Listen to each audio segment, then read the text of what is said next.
سبيل الدموع سبيل مريح تنهدى يا صاحي كي تستريح Bismillahirrahmanirrahim. Assalamualaikum warahmatullahi wabarakatuh. Innal hamdalillah nahmaduhu wa nasta'inuhu wa nastaghfiruh wa na'udzu billahi min shururi anfusina wa min sayyiati a'malina may yahdihillahu fala mudhillalah wa may yudhlil fala hadiyalah.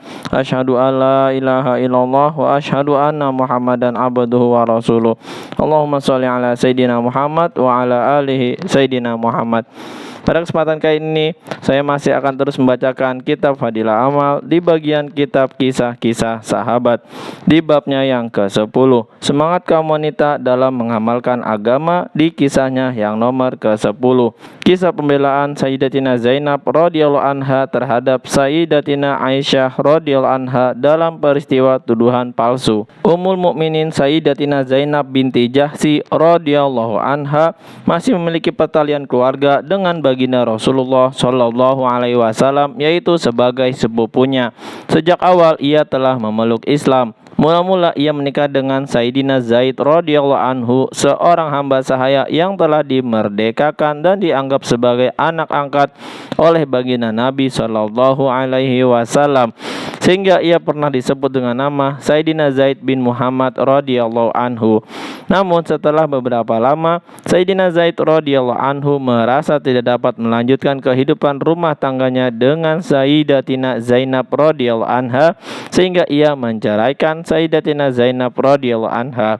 Saat itu baginda Nabi Shallallahu Alaihi Wasallam ingin menghapuskan anggapan masyarakat jahiliyah bahwa anak angkat berkedudukan sama dengan anak sendiri, sehingga ia tidak boleh menikahi mantan istri anak angkatnya.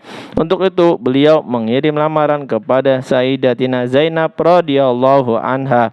Sayyidatina Zainab radhiyallahu anha menjawab, "Aku akan meminta petunjuk terlebih dahulu kepada Rabbku." Kemudian ia berwudu dan sholat. Ia tidak menjawab lamaran baginda Nabi Shallallahu Alaihi Wasallam sebelum meminta petunjuk kepada Allah Subhanahu Wa Taala. Hal itu membuahkan keberkahan, sehingga Allah Subhanahu Wa Taala sendiri yang menikahkan baginda Rasulullah Shallallahu Alaihi Wasallam dengan Sayyidatina Zainab radhiyallahu anha melalui ayat berikut ini, yang artinya, maka tatkala Zaid telah mengakhiri keperluan terhadap istrinya atau menceraikannya, kami kawinkan kamu dengannya agar tidak ada keberatan bagi orang mukmin untuk mengawini mantan istri-istri anak-anak angkat mereka apabila anak-anak angkat itu telah menyelesaikan keperluannya dari istrinya, dan adalah ketetapan Allah itu pasti terjadi. Quran Surat Al-Ahzab ayat 37. Ketika ayat ini turun, Sayyidatina Zainab radhiyallahu anha langsung diberitahu kabar gembira tentang pernikahannya. Ia langsung melepaskan perhiasan yang dipakainya dan memberikannya kepada pembawa berita itu, lalu bersujud dan bernazar akan berpuasa selama 2 bulan. Sayyidatina Zainab radhiyallahu anha sangat bangga dengan peristiwa ini, sebab semua istri baginda Nabi Shallallahu Alaihi Wasallam dinikahkan oleh keluarga mereka, sedangkan pernikahan dirinya berdasarkan wahyu dari langit, dan peristiwa itu diabadikan di dalam Al-Quran.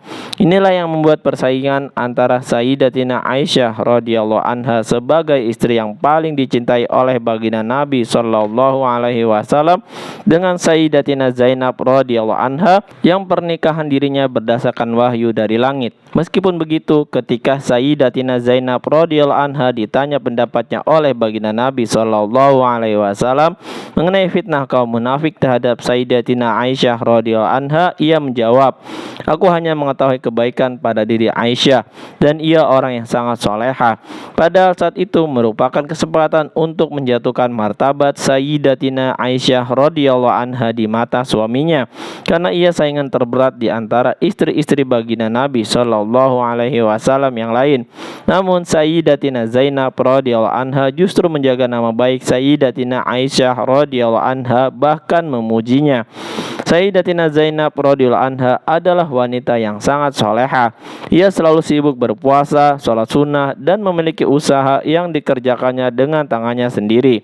Hasil usahanya itu ia sedekahkan kepada fakir miskin. Ketika baginda Nabi SAW akan wafat, para istri baginda Nabi SAW bertanya kepada beliau, "Siapakah yang paling dahulu menyusul engkau?" Beliau menjawab, "Yang paling panjang tangannya." Maka para istri baginda Nabi SAW segera menggur tangan mereka dengan kayu. Namun akhirnya mereka memahami bahwa yang dimaksud paling panjang tangannya ialah yang paling banyak bersedekah. Ternyata istri baginda Rasulullah SAW yang lebih dulu wafat adalah Sayyidatina Zainab radhiyallahu anha. Pada masa kekhalifahan Sayyidina Umar bin Khattab radhiyallahu anhu, ia telah menentukan tunjangan untuk istri-istri baginda Nabi SAW.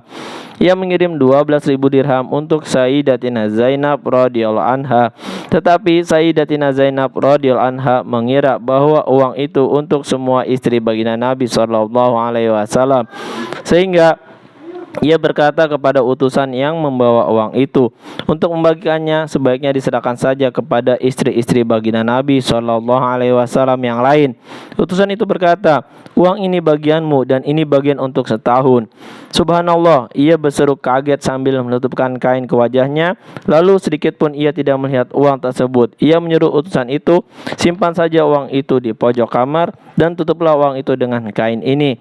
Kemudian ia berkata kepada Sayyidina Barzah radhiyallahu anhu yang menceritakan kisah ini, "Ambillah 1 genggam penuh dari uang itu dan berikanlah kepada fulan. Kemudian ambil lagi 1 genggam penuh dari uang itu dan berikanlah kepada fulan." Ia menyebutkan beberapa nama sanak saudara, fakir miskin, dan para janda.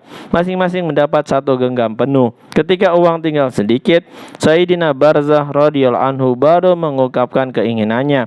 Sayyidina Zainab radhiyallahu anha menjawab, "Ambillah uang yang tersisa di bawah kain itu untukmu." Sayyidina Barzah radhiyallahu anhu pun mengambil sisanya.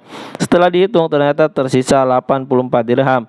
Selanjutnya Sayyidatina Zainab radhiyallahu anha mengangkat kedua tangannya dan berdoa, "Ya Allah, semoga tahun depan harta seperti ini tidak aku dapatkan lagi, yang kedatangannya menjadi fitnah bagiku." Sebelum ia menerima tunjangan tahun berikutnya, ia telah wafat.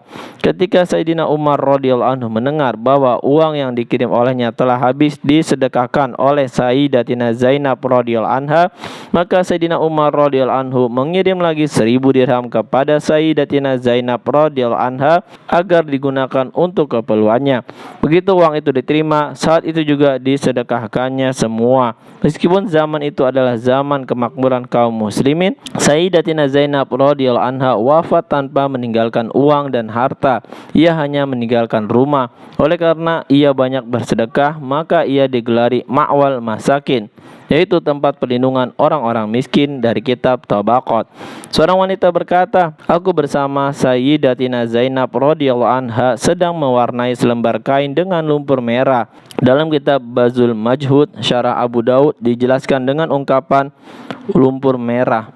Baginda Rasulullah SAW masuk, dan ketika melihat kami sedang mewarnai dengan lumpur merah pada kain itu, beliau keluar lagi. Sayyidatina Zainab radhiyallahu anha berpikir, mungkin baginda Rasulullah SAW tidak menyukai kain yang diberi warna tersebut. Maka ia segera membasuh kembali kain itu. Saat baginda Rasulullah SAW mengunjunginya lain waktu dan beliau tidak melihat kain itu, barulah baginda Rasulullah SAW masuk ke dalam kamarnya. Hadis riwayat Abu Daud. Faidah, pada umumnya wanita sangat menyukai harta. Kesukaan mereka terhadap warna-warna pun tidak perlu dijelaskan lagi. Akan tetapi Sayyidatina Zainab radhiyallahu anha tidak menyukai harta meskipun ia seorang wanita yang masih belia. Ia pun rela menghilangkan warna-warna kesukaannya semata-mata karena ada sedikit isyarat dari baginda Rasulullah SAW.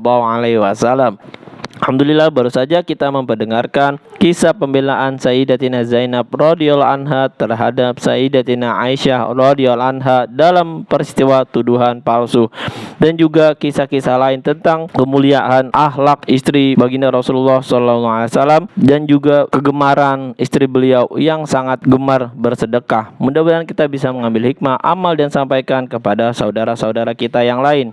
Subhanakallahumma wa bihamdika asyhadu alla ilaha illa anta astaghfiruka wa atubu ilaik. Wassalamualaikum warahmatullahi wabarakatuh. سبيل الدموع سبيل مريح تنهدى يا صاحي كي تستريح